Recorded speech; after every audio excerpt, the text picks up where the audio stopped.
ভূমিকা নিম্নলিখিত সংক্ষিপ্ত বইটিতে ইসলামের প্রতি নিজের বিশ্বাসকে শক্তিশালী করার কিছু উপায় আলোচনা করা হয়েছে যাতে একজন মুসলিম মহান আল্লাহর আনুগত্য করার জন্য কঠোর পরিশ্রম করতে পারে, যার মধ্যে রয়েছে তার আদেশগুলি পূরণ করা, তার নিষেধাজ্ঞাগুলি থেকে বিরত থাকা এবং মহানবী শাহ এর ঐতিহ্য অনুসারে ধৈর্যের সাথে ভাগ্যের মুখোমুখি হওয়া। মুহাম্মদ সাল্লাল্লাহু আলাইহি ওয়াসাল্লাম। যখন একজন মুসলমান এই পদ্ধতিতে তাদের বিশ্বাসকে শক্তিশালী করে এবং বাস্তবায়িত করে তখন এটি মহৎ চরিত্রের দিকে নিয়ে যায়। জামে আত-তিরমিযী 2003 নম্বরে প্রাপ্ত হাদিস অনুসারে মহানবী হযরত মুহাম্মদ সাক পরামর্শ দিয়েছেন যে বিচার দিবসের দাড়িপাল্লায় সবচেয়ে ভারী জিনিসটি হবে মহৎ চরিত্র। এটি মহানবী মুহাম্মদ সাল্লাল্লাহু আলাইহি ওয়াসাল্লামের গুণাবলীর মধ্যে একটি, যা মহান আল্লাহ পবিত্র কুরআনের 6-8 নং আয়াত আল কালামে প্রশংসা করেছেন। এবং প্রকৃতপক্ষে আপনি একটি মহান নৈতিক চরিত্রের। তাই মহৎ চরিত্র অর্জনের জন্য পবিত্র কুরআনের শিক্ষা ও মহানবী হযরত মুহাম্মদ সাল্লাল্লাহু আলাইহি ওয়াসাল্লামের ঐতিহ্য অর্জন ও আমল করা সকল মুসলমানের কর্তব্য। মহান আল্লাহর সুন্দর নামের উপর আমল করা সহিহ বুখারী 2736 নম্বরে পাওয়া একটি হাদিসে মহানবী হযরত মুহাম্মদ সাক উপদেশ দিয়েছেন যে, যে ব্যক্তি মহান আল্লাহর 99 নাম জানবে সে জান্নাতে প্রবেশ করবে। জানা মানে শুধু মুখস্থ করা নয়, এটি আসলে তাদের অধ্যয়ন করা এবং একজনের অবস্থা এবং সম্ভাবনা অনুযায়ী তাদের উপর কাজ করার অর্থ। যেমন মহান আল্লাহ তার অসীম মর্যাদা অনুযায়ী পরম করুণাময়। এই গুণের অর্থ হল মহান আল্লাহ সৃষ্টিকে অগণিত অনুগ্রহ দান করেন এবং সর্বদা তাদের প্রতি অত্যন্ত দয়ালু। এই একই বৈশিষ্ট্য অন্যদের যেমন মহানবী হযরত মুহাম্মদ সাল্লাল্লাহু আলাইহি ওয়াসাল্লামের প্রতি আরোপিত হয়েছে। অধ্যায় 9 তওবাহ আয়াত 1-2-8। নিশ্চয়ই তোমাদের কাছে তোমাদের মধ্য থেকেই একজন রসূল এসেছেন। তোমরা যা কষ্ট পাও তা তার জন্য দুঃখজনক। তিনি আপনার অর্থাৎ আপনার পথনির্দেশের বিষয়ে চিন্তিত এবং মুমিনদের প্রতি দয়ালু ও করুণাময়। সৃষ্টির উল্লেখে যখন ব্যবহার করা হয় করুণামা মানে কোমল হৃদয় এবং করুণামা। একইভাবে মহান আল্লাহ তার অসীম মর্যাদা অনুসারে সমস্ত ক্ষমাশীল। আর অন্যকে ক্ষমা করে এই গুণটি গ্রহণ করা ইসলামে উৎসাহিত করা হয়েছে। অধ্যায় 2-4 আন-নূর আয়াত 2-2। এবং তাদের ক্ষমা করুন এবং উপেক্ষা করুন। তুমি কি চাও না যে আল্লাহ তোমাকে ক্ষমা করুক? সুতরাং মহান আল্লাহর ঐশী গুণাবলী মুসলমানরা তাদের মর্যাদা অনুযায়ী গ্রহণ করতে পারে। অতএব মুসলমানদেরকে প্রথমে ঐশী গুণাবলী ও নামের অর্থ বুঝতে হবে এবং তারপর তাদের আধ্যাত্মিক হৃদয়ে দৃঢ়ভাবে প্রথিত না হওয়া পর্যন্ত তাদের চরিত্রে নামের অর্থকে কর্মের মাধ্যমে গ্রহণ করতে হবে যাতে তারা মহৎ চরিত্র অর্জন করতে পারে।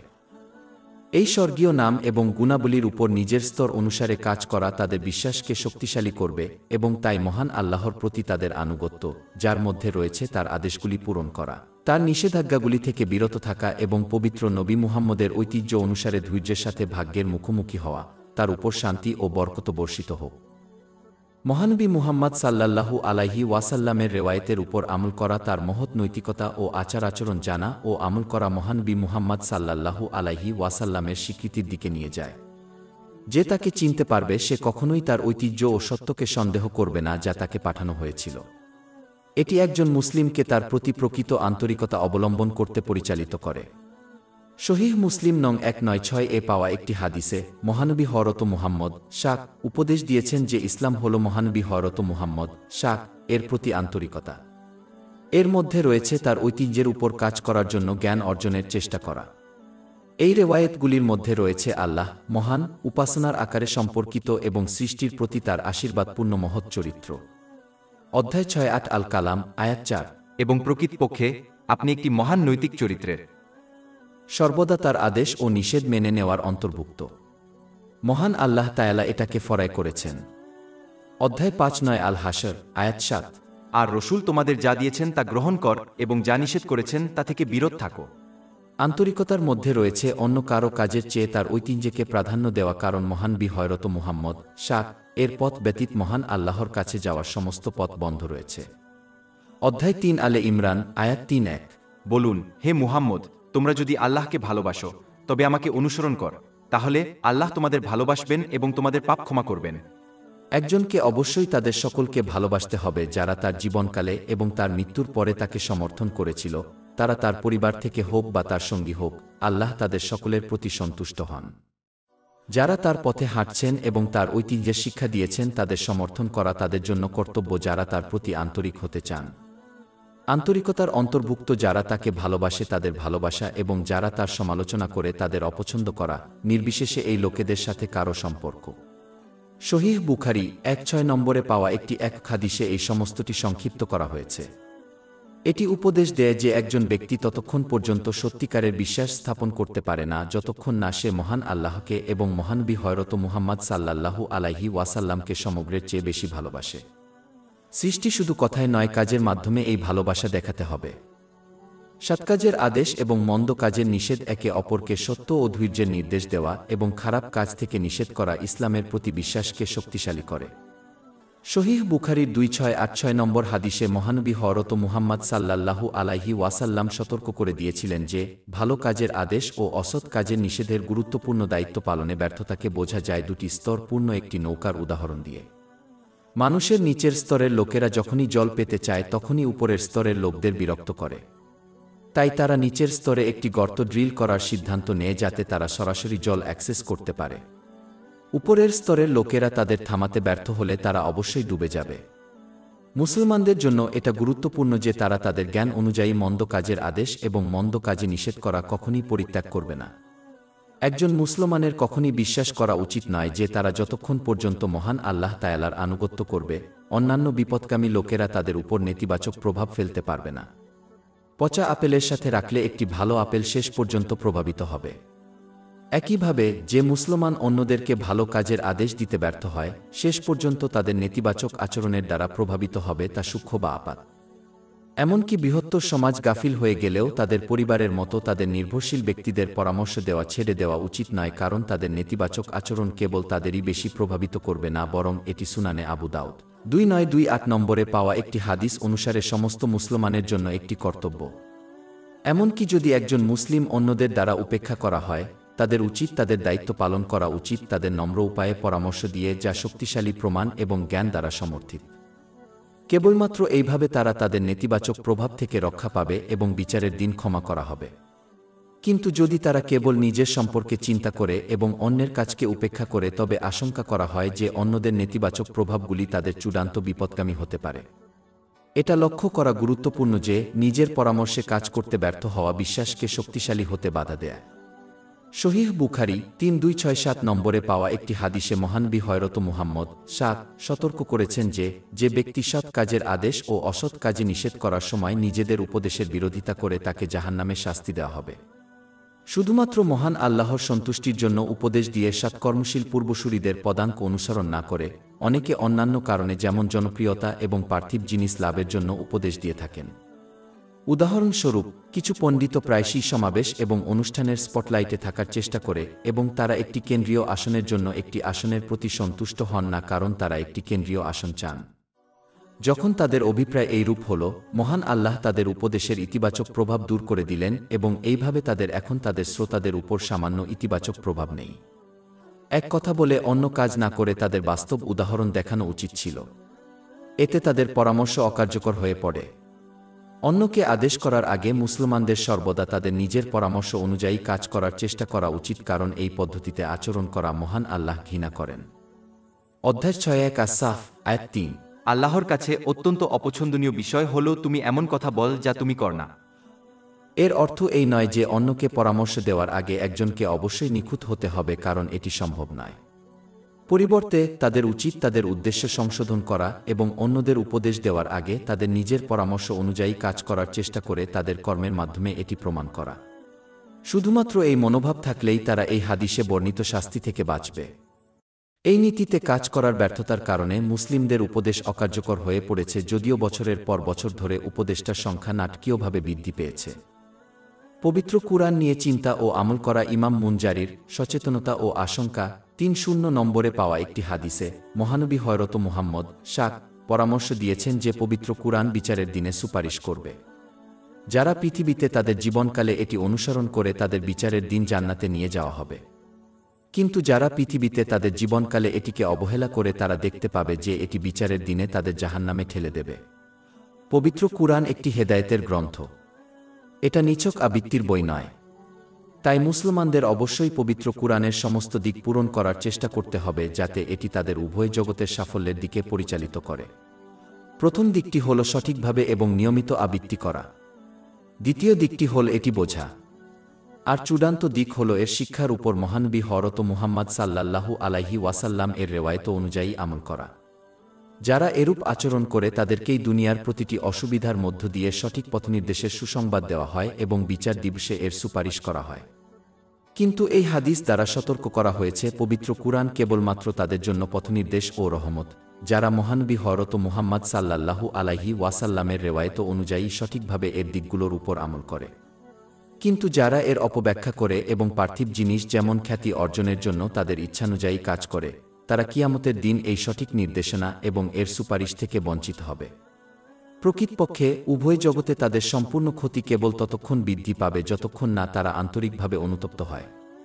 অধ্যায় ১৭ আল ইসরা, আয়াত ৮-২। এবং আমি কুরআন নাইল করি যা মুমিনদের জন্য আরোগ্য ও রহমত, কিন্তু তা জালিমদের ক্ষতি ছাড়া আর কিছু বাড়ায় না। যে ব্যক্তি পবিত্র কুরআনের উপর চিন্তা করে সে সর্বদা এর বিজ্ঞানগুলি থেকে উপকৃত হবে, যা ফলস্বরূপ তাদের বিশ্বাসকে শক্তিশালী করবে। অধ্যায় ৮ আল আনফাল, আয়াত ২। এবং যখন তাদের কাছে তার আযাদ পাঠ করা হয় তখন তা তাদের ঈমান বৃদ্ধি করে। যে কেউ এর বিষয়বস্তু এবং রচনার উপর চিন্তা করবে সে লক্ষ্য করবে যে প্রতিটি অংশ কিভাবে অন্যান্য অংশের সাথে সামঞ্জস্যপূর্ণ, কিভাবে এতে কোনো অসঙ্গতি বা অসঙ্গতি নেই, এবং তারা সত্যই বুঝতে পারবে যে এটি সর্বজ্ঞানী মহান আল্লাহ ছাড়া আর কেউ নাজিল করেছেন। এটা অন্য কোনো মানবজাতির থেকে হলে এতে মিথ্যার উপাদানের পাশাপাশি দ্বন্দ্ব পাওয়া যেত। অধ্যায় ৪ আন নিসা, আয়াত ৮-২। তাহলে কি তারা কুরআনে চিন্তা করে না?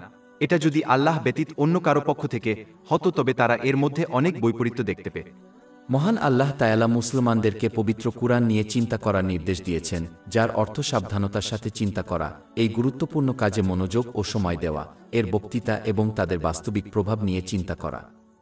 এর মাধ্যমে জ্ঞানের দ্বার উন্মোচিত হয় এবং এই সত্য জ্ঞানের উপর আমল করার ফলে সমস্ত কল্যাণ সাধিত হয় এবং ঈমান মজবুত হয়।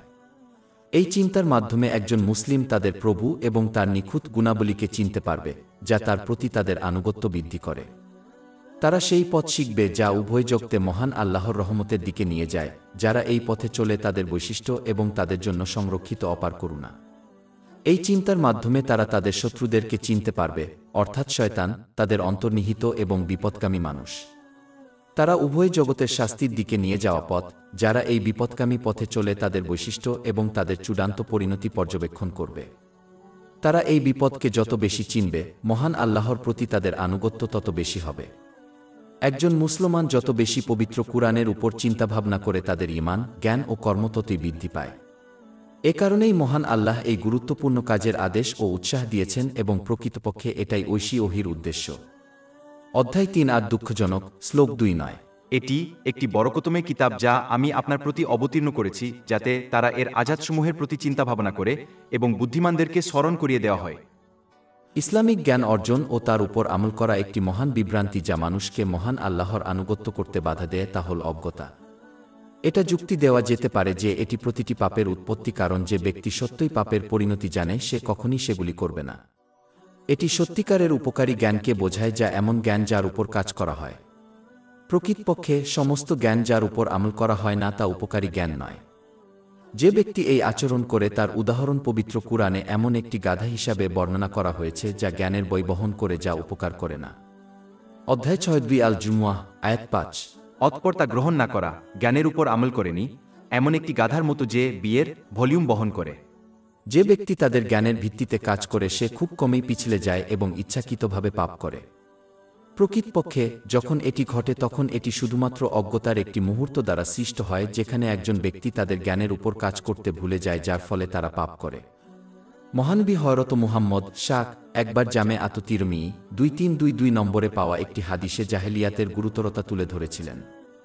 তিনি ঘোষণা করেছিলেন যে মহান আল্লাহর স্মরণ ব্যতীত জড় জগতের সবকিছুই অভিশপ্ত, এই স্মরণের সাথে যা কিছু যুক্ত সেই পণ্ডিত এবং জ্ঞানের ছাত্র। এর অর্থ এই যে জড় জগতের সমস্ত নিয়ামত অজ্ঞ ব্যক্তির জন্য অভিশাপ হয়ে উঠবে, কারণ তারা তাদের অপব্যবহার করে পাপ করবে। প্রকৃতপক্ষে অজ্ঞতা একজন ব্যক্তির সবচেয়ে খারাপ শত্রু হিসাবে বিবেচিত হতে পারে, কারণ এটি তাদের ক্ষতি থেকে নিজেকে রক্ষা করতে এবং উপকার লাভ করতে বাধা দেয়, যা শুধুমাত্র জ্ঞানের উপর কাজ করার মাধ্যমে অর্জন করা যেতে পারে। অজ্ঞরা না জেনেই পাপ করে। কোনো পাপকে পাপ বলে গণ্য করা হয় তা না জানলে কিভাবে পাপ এড়ানো যায়। অজ্ঞতার কারণে একজন ব্যক্তি তাদের বাধ্যতামূলক দায়িত্বে অবহেলা করে। কেউ যদি তাদের দায়িত্ব সম্পর্কে অজ্ঞ থাকে তবে কিভাবে তাদের দায়িত্ব পালন করা যায়? তাই সকল মুসলমানের উপর কর্তব্য হল পর্যাপ্ত জ্ঞান অর্জন করা যাতে তাদের সকল ফরজ দায়িত্ব পালন করা যায় এবং গুনাহ পরিহার করা যায়। এটি সুনানে ইবনে মাজাহ 224 নম্বরে পাওয়া একটি হাদিসে নিশ্চিত করা হয়েছে। সৃষ্টির উপর চিন্তা একজন মুসলমানের জন্য তাদের প্রাত্যহিক জীবনে সতর্ক হওয়া এবং তাদের নিজেদের পার্থিব বিষয়ে খুব বেশি আত্মনিমগ্ন হওয়া থেকে বিরত থাকা জরুরি যাতে তারা তাদের চারপাশে ঘটছে এমন বিষয়গুলির প্রতি উদাসীন হয়ে যায়। এটি একটি গুরুত্বপূর্ণ গুণের অধিকারী কারণ এটি একজন ব্যক্তির বিশ্বাসকে শক্তিশালী করার একটি দুর্দান্ত উপায় যা ফলস্বরূপ একজনকে সর্বদা মহান আল্লাহর প্রতি আনুগত্য বজায় রাখতে সহায়তা করে। উদাহরণস্বরূপ, যখন একজন মুসলমান অসুস্থ ব্যক্তিকে দেখেন তখন তাদের কেবলমাত্র প্রার্থনাই না হলেও তাদের কাছে যে কোনো উপায়ে সাহায্য করা উচিত নয়, তবে তাদের নিজেদের স্বাস্থ্যের প্রতি চিন্তা করা উচিত এবং বোঝা উচিত যে তারাও শেষ পর্যন্ত তাদের ভালো স্বাস্থ্য হারাবে একটি অসুস্থতা, বার্ধক্য বা এমনকি মৃত্যু দ্বারা। এটি তাদের সুস্বাস্থ্যের জন্য কৃতজ্ঞ হতে অনুপ্রাণিত করবে এবং তাদের পার্থিব ও ধর্মীয় উভয় বিষয়েই তাদের সুস্বাস্থ্যের সদ্ব্যবহার করে তাদের কর্মের মাধ্যমে তা দেখাবে যা মহান আল্লাহর কাছে খুশি।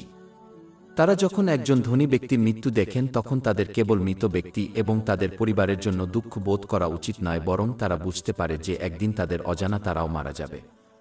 তাদের বোঝা উচিত যে ধনী ব্যক্তিকে যেমন তাদের সম্পদ, খ্যাতি এবং পরিবার তাদের কবরে পরিত্যাগ করা হয়েছিল, তারাও তাদের কবরে কেবল তাদের কৃতকর্ম নিয়েই থাকবে।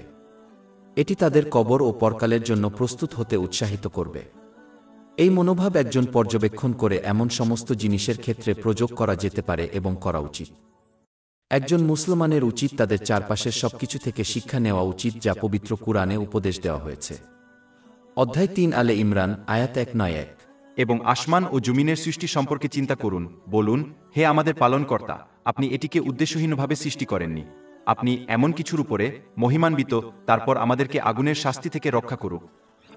যারা এই পদ্ধতিতে আচরণ করে তারা প্রতিদিন তাদের বিশ্বাসকে শক্তিশালী করবে এবং যারা তাদের পার্থিব জীবনে খুব বেশি আত্মমগ্ন তারা উদাসীন থাকবে যা তাদের ধ্বংসের দিকে নিয়ে যেতে পারে। নভমণ্ডল ও ভূমণ্ডল এবং তাদের মধ্যে যা কিছু আছে এবং বিভিন্ন সৃষ্টির উপর চিন্তাভাবনা করা তার ঈমানকে মজবুত করে, কারণ সৃষ্টির মাহাত্ম্য স্রষ্টার মহত্ব নির্দেশ করে। সূর্য ও চন্দ্রের মতো সৃষ্টির নিখুঁত সামঞ্জস্য মহান আল্লাহর সীমাহীন জ্ঞান ও প্রজ্ঞা নির্দেশ করে। মানুষকে পরিবেষ্টিত অঢেল নিয়ামত মহান আল্লাহর রহমতকে নির্দেশ করে। এই সমস্ত বিষয় এবং আরও অনেক কিছু একজন মুসলিমকে মহান আল্লাহকে মহিমান্বিত করতে, তার প্রশংসা করতে এবং তার প্রতি আন্তরিক হতে পরিচালিত করে। সহিহ মুসলিম নম্বর 196 এ পাওয়া একটি হাদিসে মহানবী হযরত মুহাম্মদ উপদেশ দিয়েছেন যে ইসলাম হল মহান আল্লাহর প্রতি আন্তরিকতা। মহান আল্লাহর প্রতি আন্তরিকতার মধ্যে রয়েছে শুধুমাত্র তার সন্তুষ্টির জন্য আদেশ ও নিষেধের আকারে তার দেওয়া সমস্ত দায়িত্ব পালন করা। সহিহ বুখারীতে প্রাপ্ত একটি হাদিসে নিশ্চিত করা হয়েছে, 1 নম্বর, তাদের নিয়ত দ্বারা বিচার করা হবে। সুতরাং কেউ যদি মহান আল্লাহর প্রতি আন্তরিক না হয়, সৎকাজ করার সময় সে দুনিয়া ও আখিরাতে কোনো পুরস্কার পাবে না। প্রকৃতপক্ষে জামে তিরমিজি 3154 নম্বরে পাওয়া একটি হাদিস অনুসারে যারা অসৎ কাজ করেছে তাদের কিয়ামতের দিন বলা হবে তারা যাদের জন্য কাজ করেছে তাদের কাছ থেকে তাদের প্রতিদান চাইবে, যা সম্ভব হবে না। অধ্যায় 9 আল বাইলিনা, আয়াত 5। এবং তাদেরকে দিনের ব্যাপারে একনিষ্ঠ হয়ে আল্লাহর ইবাদত করা ছাড়া আর কোনো নির্দেশ দেওয়া হয়নি। কেউ যদি মহান আল্লাহর প্রতি দায়িত্ব পালনে শিথিলতা পোষণ করে তাহলে তা আন্তরিকতার অভাব প্রমাণ করে। অতএব তাদের আন্তরিকভাবে অনুতপ্ত হওয়া উচিত এবং সেগুলি পূরণ করার জন্য সংগ্রাম করা উচিত। এটা মনে রাখা জরুরি যে মহান আল্লাহ তাআলা কখনই কাউকে এমন দায়িত্বের বোঝা চাপিয়ে দেন না যা সে পালন করতে পারে না বা পরিচালনা করতে পারে না। অধ্যায় 2 আল বাকারা, আয়াত 286। আল্লাহ কোনো আত্মাকে তার সামর্থ্য ব্যতীত ভার দেন না। মহান আল্লাহর প্রতি আন্তরিক হওয়ার অর্থ হল নিজের এবং অন্যের সন্তুষ্টির চেয়ে সর্বদা তার সন্তুষ্টিকে বেছে নেওয়া উচিত। একজন মুসলমানের উচিত সর্বদা সেসব কাজকে প্রাধান্য দেওয়া যা মহান আল্লাহর সন্তুষ্টির জন্য, অন্য সব কিছুর চেয়ে। অন্যদেরকে ভালোবাসতে হবে এবং তাদের পাপগুলোকে মহান আল্লাহর সন্তুষ্টির জন্য অপছন্দ করতে হবে, নিজের প্রবৃত্তির জন্য নয়। যখন তারা অন্যদের সাহায্য করে বা পাপে অংশ নিতে অস্বীকার করে তখন তা মহান আল্লাহর সন্তুষ্টির জন্য হওয়া উচিত। যে এই মানসিকতা অবলম্বন করেছে সে তাদের ঈমানকে পূর্ণতা দিয়েছে। এটি সুনানে আবু দাউদ 4681 নম্বরে পাওয়া একটি হাদিসে নিশ্চিত করা হয়েছে। তার প্রভুর সমগ্র সৃষ্টির নিরন্তর প্রযোজন নিয়ে চিন্তা করা একজন মুসলিমকে নম্রভাবে তার সামনে আত্মসমর্পণ করতে পরিচালিত করে। এটি একজন মুসলিমকে তাদের চাহিদা জমা দিতে এবং মহান আল্লাহ ছাড়া অন্য কারো উপর নির্ভর করতে উৎসাহিত করে। ইতিহাসের এক সময়ে পৃথিবীকে মহাবিশ্বের একমাত্র তাৎপর্যপূর্ণ জিনিস বলে মনে হয়েছিল, কিন্তু সময়ের সাথে সাথে এবং বৈজ্ঞানিক অগ্রগতির সাথে এটি আবিষ্কৃত হয়েছিল যে পৃথিবী আসলে মহাবিশ্ব নামক একটি বিশাল সমুদ্রের একটি বিন্দু মাত্র।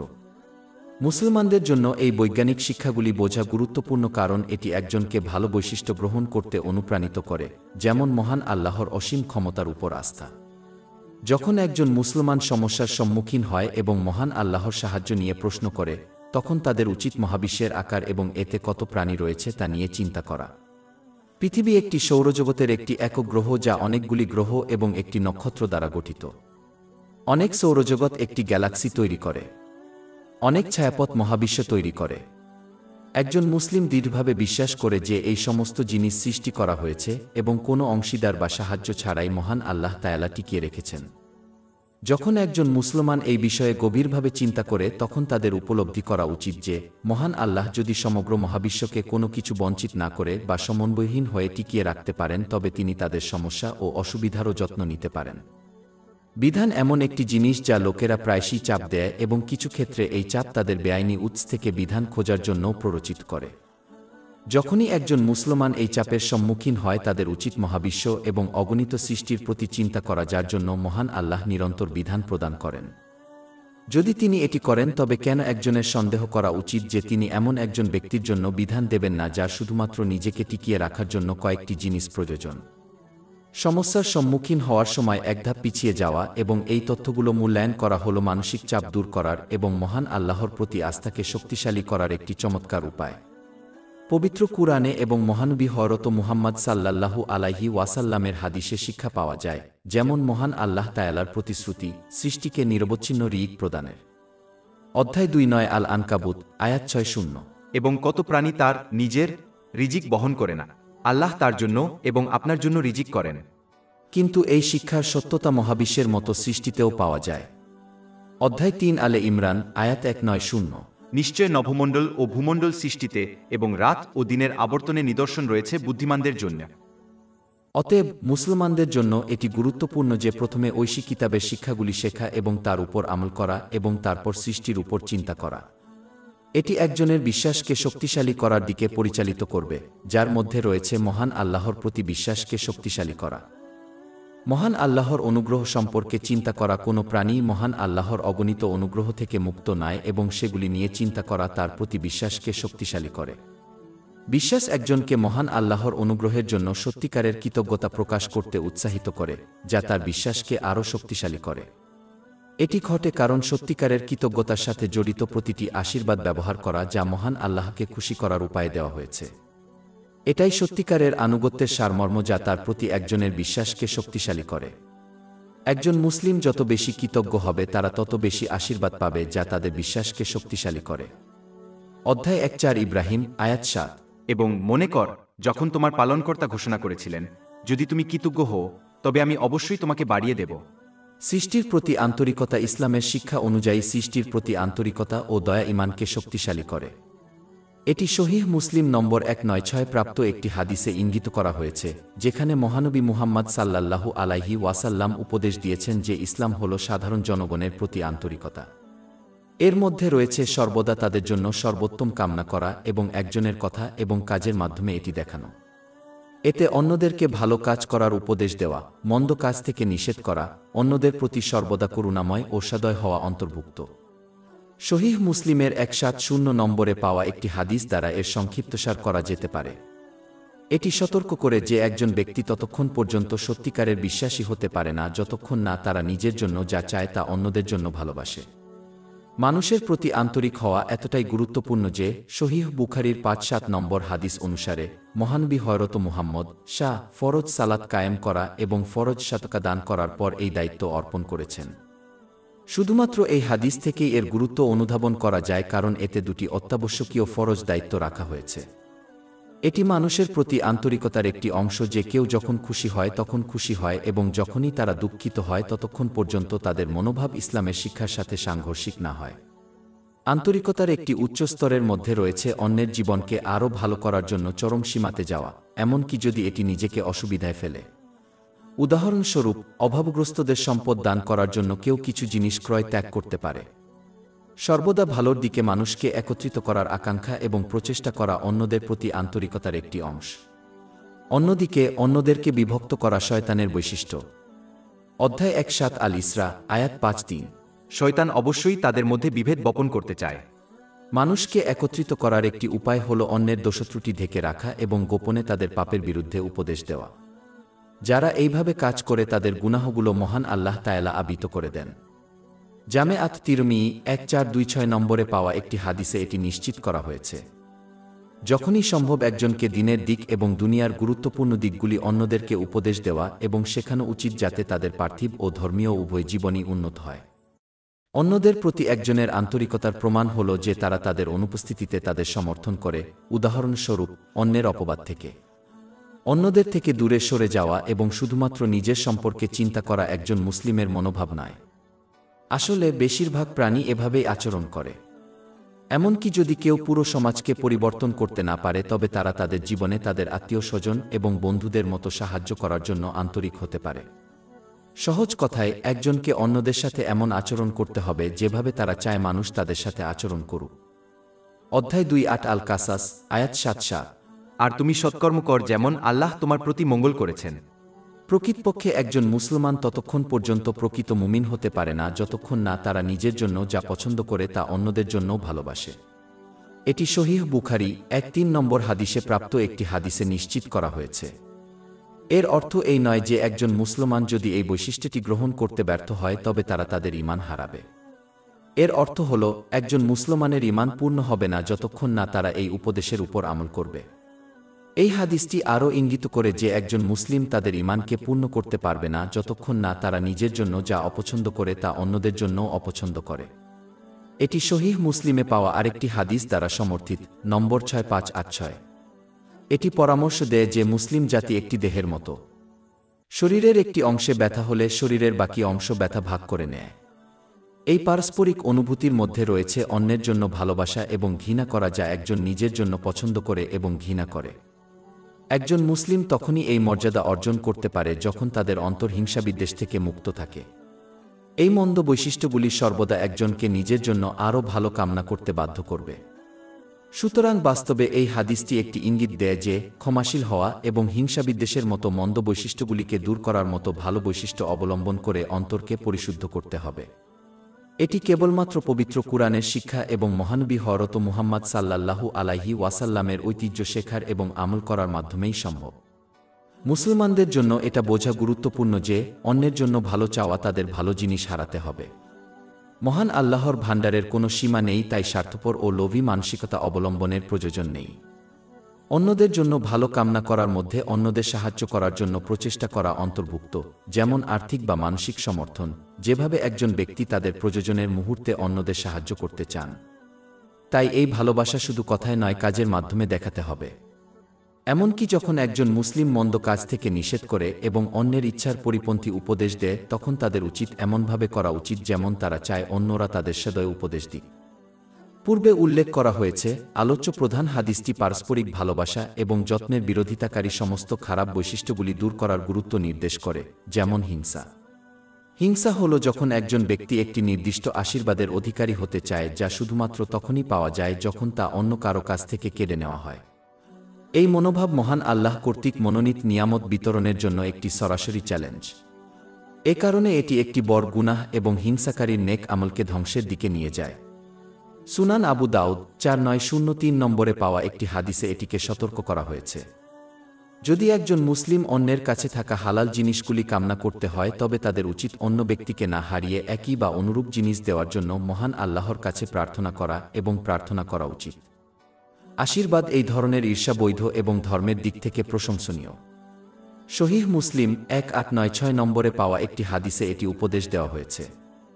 মহানবী হযরত মুহাম্মদ উপদেশ দিয়েছেন যে মুসলমানদের কেবল সেই ধনী ব্যক্তিকে হিংসা করা উচিত যে তাদের সম্পদ সঠিকভাবে ব্যবহার করে, এবং একজন জ্ঞানী ব্যক্তির প্রতি ঈর্ষান্বিত হন যিনি তাদের জ্ঞানকে নিজের এবং অন্যদের উপকারে ব্যবহার করেন। একজন মুসলমানের উচিত কেবল অন্যদের জন্য বৈধ পার্থিব আশীর্বাদ লাভের জন্য নয়, বরং উভয় জগতের ধর্মীয় আশীর্বাদ লাভের জন্য ভালোবাসা।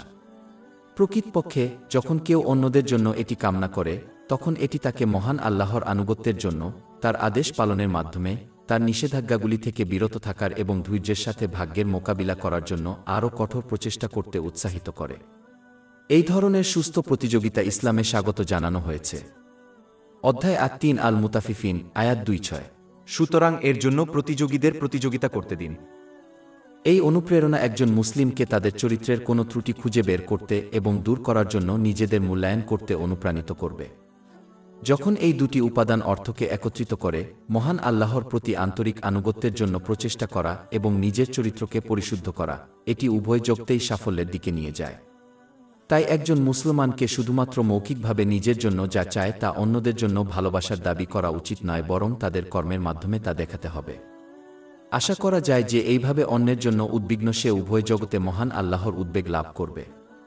জামে আত তিরমিজি 1930 নম্বরে একটি হাদিসে ইঙ্গিত করা হয়েছে, ইমানের বিরোধিতাকারী বিষয়ের বিরুদ্ধে সংগ্রাম করা কুফরের শাখা প্রশাখার বিরুদ্ধে সংগ্রাম যেমন ভণ্ডামি ও পাপ বিশ্বাসকে শক্তিশালী করতে সাহায্য করে। ইমানকে প্রত্যক্ষভাবে মজবুত করে এমন বিষয়ের উপর আমল করা যেমন প্রয়োজন, তেমনি ইমানকে দুর্বল করে এমন বিষয়ের বিরুদ্ধেও সংগ্রাম করা আবশ্যক। এর মধ্যে রয়েছে পাপ থেকে আন্তরিকভাবে অনুতপ্ত হওয়া।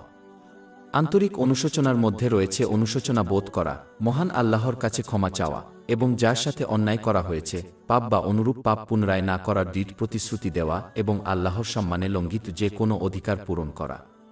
মহিমান্বিত এবং মানুষ একজন মুসলমানকে অবশ্যই জ্ঞান ও কর্মের মাধ্যমে ধর্মের সন্দেহের মোকাবিলা করতে হবে এবং বিশ্বাসের আকাঙ্ক্ষার সাথে মূল আকাঙ্ক্ষাকে প্রতিস্থাপিত করতে হবে।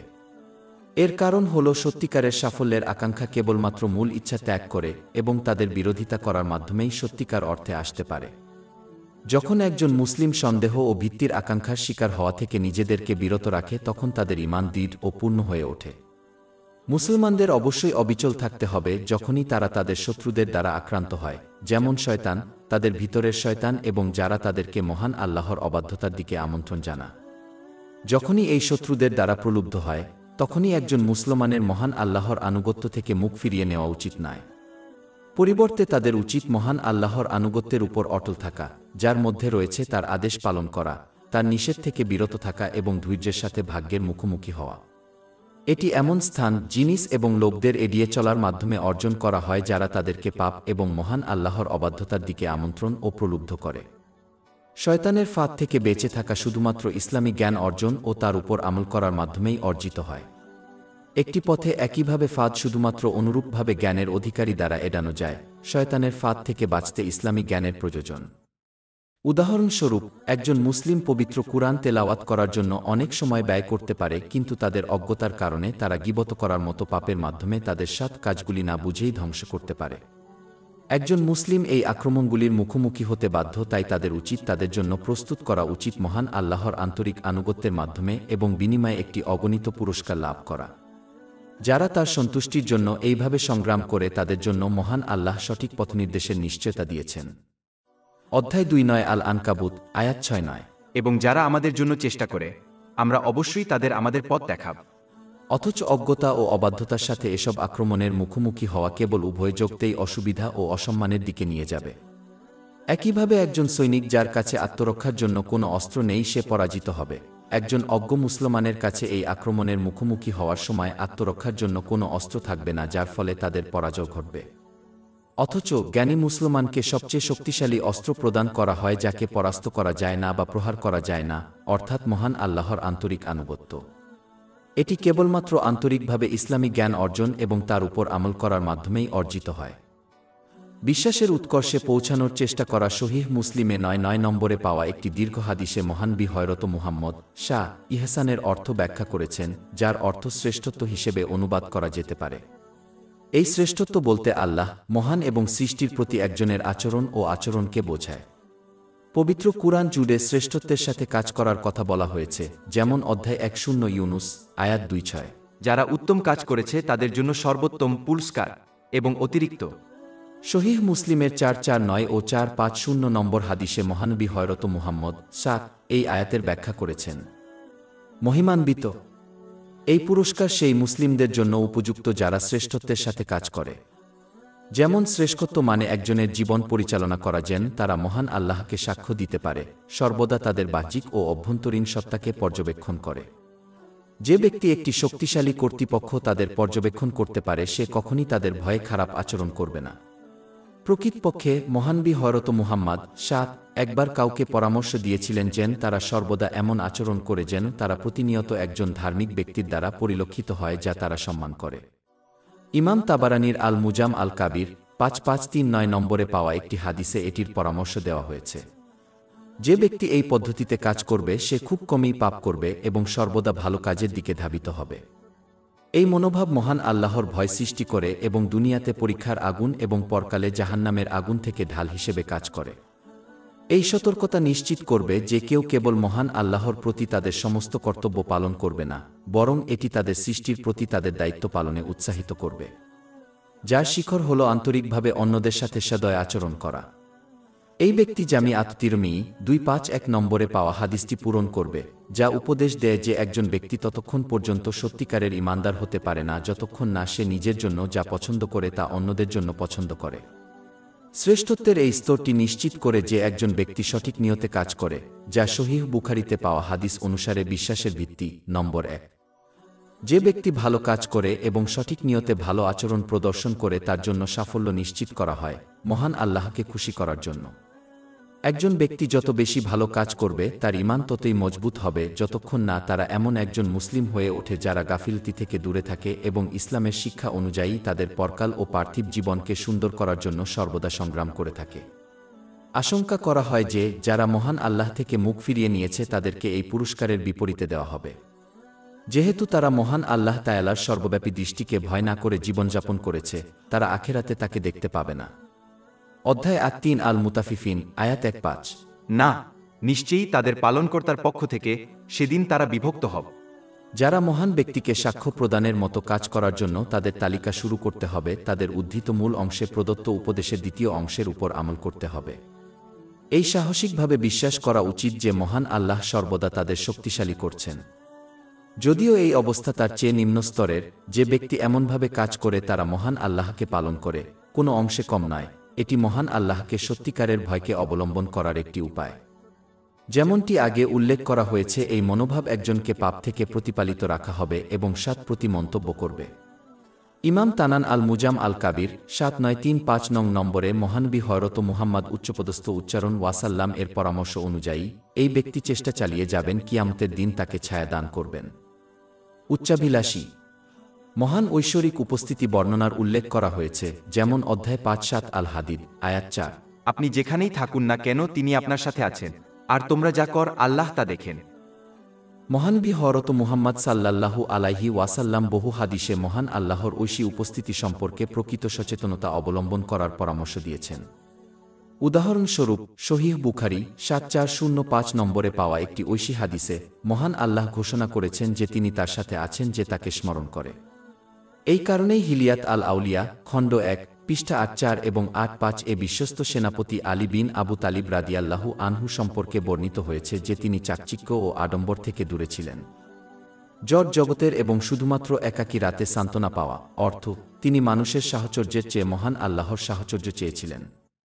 মহান আল্লাহর ঐশ্বরিক উপস্থিতি সম্পর্কে সচেতনতা অবলম্বন করা শুধুমাত্র পাপ প্রতিরোধ করে না এবং ভালো কাজকে উৎসাহিত করে, কিন্তু এটি একাকিত্ব ও হতাশাকেও প্রতিরোধ করে। একজন ব্যক্তি খুব কমই মানসিক স্বাস্থ্য সমস্যা দ্বারা প্রভাবিত হয় যখন তারা ক্রমাগত এমন একজন ব্যক্তির দ্বারা পরিবেষ্টিত থাকে যে তাকে ভালোবাসে এবং তাদের সাহায্য করে। মহান আল্লাহর চেয়ে সৃষ্টিকে কেউ বেশি ভালোবাসে না এবং এতে কোনো সন্দেহ নেই যে তিনিই সকল সাহায্যের উৎস। অতএব শ্রেষ্ঠত্বের সাথে কাজ করা একজনের বিশ্বাস, কর্ম, মানসিক অবস্থা এবং বৃহত্তর সমাজকে উপকৃত করে। একজন মুসলিমকে অবশ্যই তাদের মতো হওয়া এড়িয়ে চলতে হবে যারা মহান আল্লাহকে তাদের পালনকারীদের মধ্যে সবচেয়ে তুচ্ছ মনে করে। এটি একটি গুরুতর আধ্যাত্মিক ব্যাধি যা আল্লাহ মহান এবং সৃষ্টির প্রতি সকল প্রকার পাপ এবং খারাপ আচরণের দিকে নিয়ে যায়। সত্যই মহান আল্লাহকে স্মরণ করা। সহিহ বুখারী 6407 নম্বরে পাওয়া একটি হাদিসে মহানবী হযরত মুহাম্মদ সাল্লাল্লাহু আলাইহি ওয়াসাল্লাম উপদেশ দিয়েছেন যে যে ব্যক্তি আল্লাহকে স্মরণ করে এবং যে ব্যক্তি করে না তাদের মধ্যে পার্থক্য একটি জীবিত ব্যক্তির মতো। একটি মৃত ব্যক্তি যারা মহান আল্লাহর সাথে একটি দৃঢ় সংযোগ তৈরি করতে চায় তাদের জন্য এটি গুরুত্বপূর্ণ, যাতে তারা এই দুনিয়া এবং আখেরাতে সফলভাবে আল্লাহকে যতটা সম্ভব স্মরণ করতে পারে। সহজ কথায়, তারা যত বেশি তাকে স্মরণ করবে, তত বেশি তারা এই গুরুত্বপূর্ণ লক্ষ্য অর্জন করবে। মহান আল্লাহর স্মরণের 3টি স্তরে কার্যত আমল করার মাধ্যমে এটি অর্জিত হয়। প্রথম স্তর হল মহান আল্লাহকে অন্তরে ও নির্বে স্মরণ করা। এর মধ্যে রয়েছে একজনের উদ্দেশ্য সংশোধন করা, যাতে তারা শুধুমাত্র মহান আল্লাহকে খুশি করার জন্য কাজ করে। দ্বিতীয়টি হল জিহ্বা দ্বারা মহান আল্লাহকে স্মরণ করা। কিন্তু মহান আল্লাহ তাআলার সাথে বন্ধন দৃঢ় করার সর্বোচ্চ ও কার্যকরী উপায় হল কার্যত তাকে অঙ্গপ্রত্যঙ্গ দ্বারা স্মরণ করা।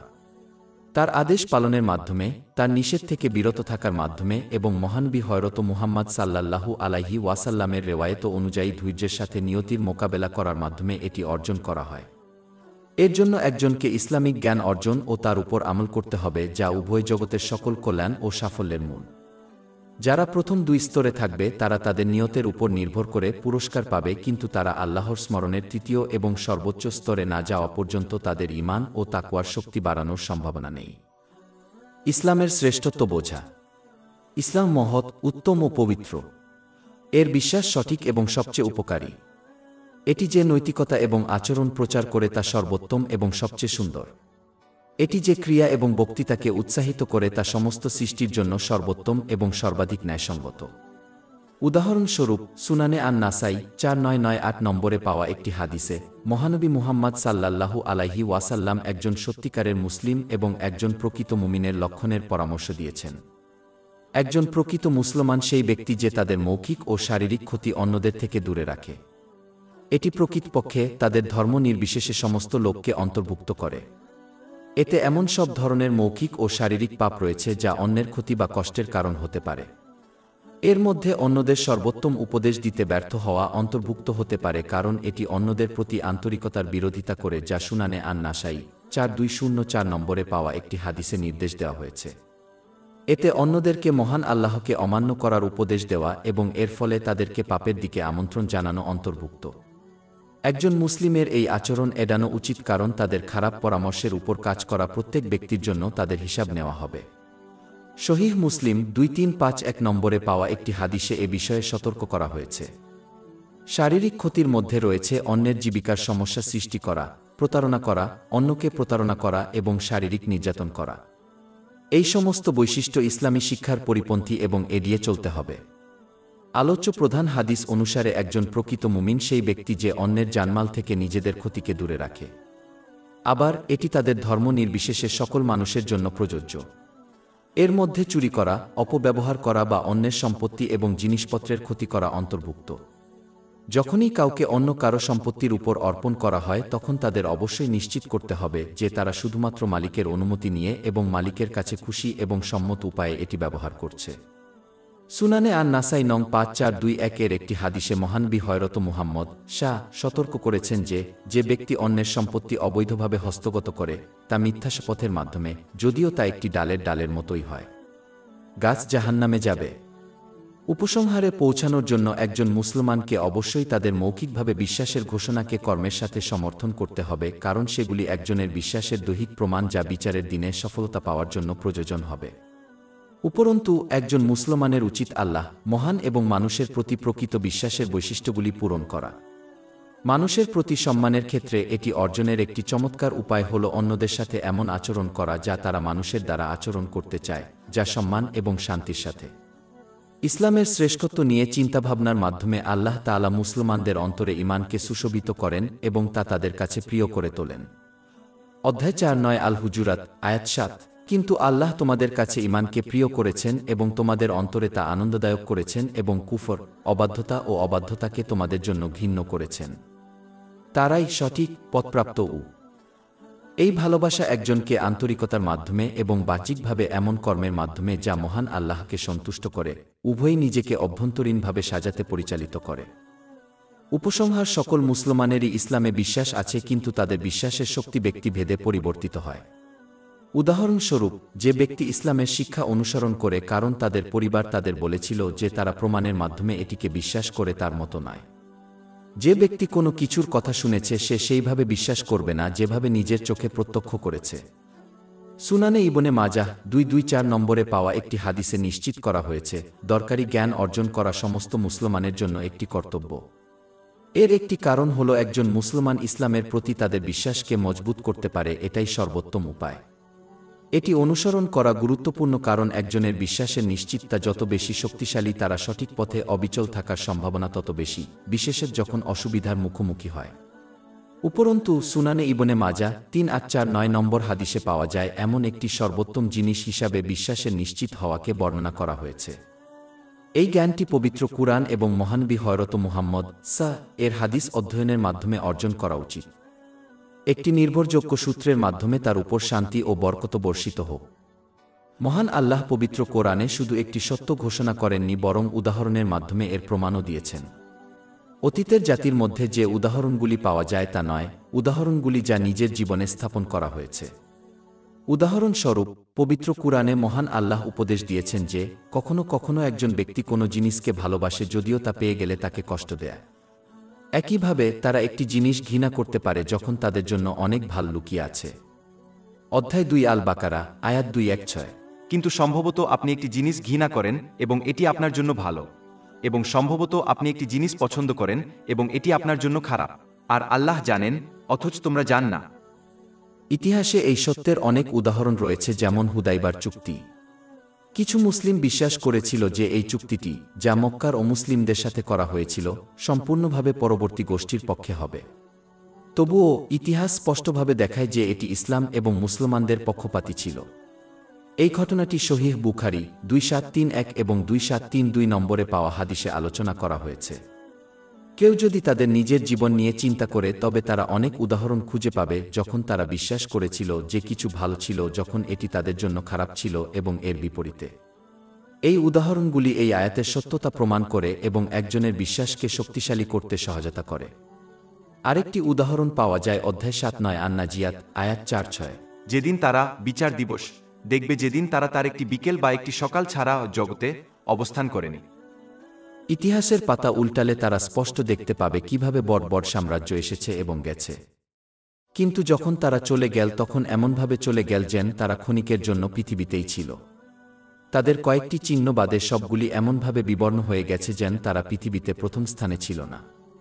একইভাবে যখন কেউ তাদের নিজের জীবনের প্রতি চিন্তাভাবনা করে, তখন তারা বুঝতে পারে যে তারা যতই বয়সী হোক না কেন এবং নির্দিষ্ট কিছু দিন যতই ধীরগতির মনে হোক না কেন, সামগ্রিকভাবে তাদের জীবন এখন পর্যন্ত ঝাঁকুনিতে কেটে গেছে। এই আয়াতের সত্যতা বোঝা একজনের বিশ্বাসের নিশ্চিততাকে শক্তিশালী করে এবং এটি তাদের সময় ফুরিয়ে যাওয়ার আগে পরকালের জন্য প্রস্তুত হতে অনুপ্রাণিত করে। পবিত্র কুরআন ও মহানবী হযরত মুহাম্মদ সাল্লাল্লাহু আলাইহি ওয়াসাল্লামের হাদিস এ ধরনের উদাহরণে পরিপূর্ণ। অতএব একজনকে এই খোদাই শিক্ষাগুলি শিখতে এবং আমল করার চেষ্টা করা উচিত, যাতে তারা বিশ্বাসের দৃঢ়তা গ্রহণ করে। যে ব্যক্তি এটি অর্জন করবে সে কোনো অসুবিধার সম্মুখীন হবে না এবং জান্নাতের দরজার দিকে নিয়ে যাওয়া পথে অবিচল থাকবে। অধ্যায় 4 ফুসসিলাত, আয়াত 5-3। আমরা তাদের দিগন্তে এবং নিজেদের মধ্যে আমাদের নিদর্শন দেখাব যতক্ষণ না তাদের কাছে স্পষ্ট হয়ে যায় যে এটিই সত্য।